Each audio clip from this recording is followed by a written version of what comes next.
ချစ်တဲ့ရာယူဖို့အတွက်ခုချွေလိုက်ဖို့ကျွန်တော်ဟာစိတ်တော့ကူပြီးလာပဲချစ်ကြည်နေစင်မှာတယောက်သူလက်ကိုပန်းကလေးရောက်ရှိသွားတော့ဆွေးပြီးဆွေးကြည့်ဆွေး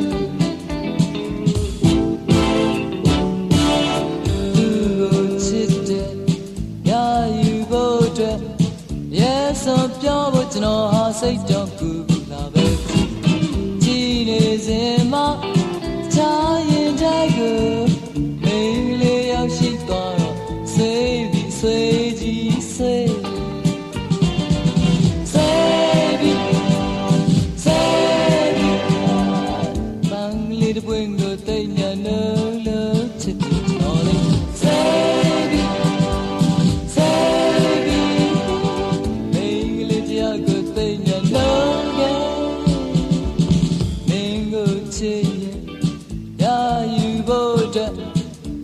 ဆုံးပြောဖို့လိုတော့သိရှိခဲ့ရတော့နေပြီလေ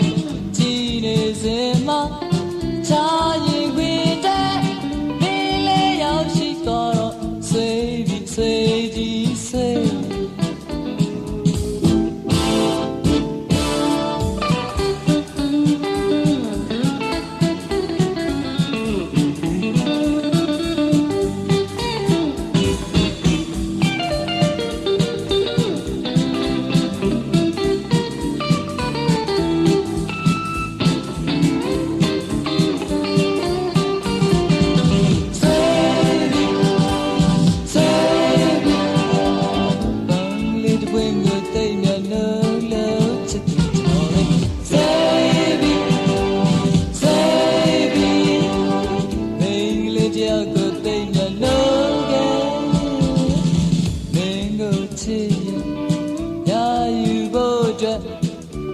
ဆုံးပြောဖို့လိုတော့သိရှိခဲ့တော့နေပြီလေ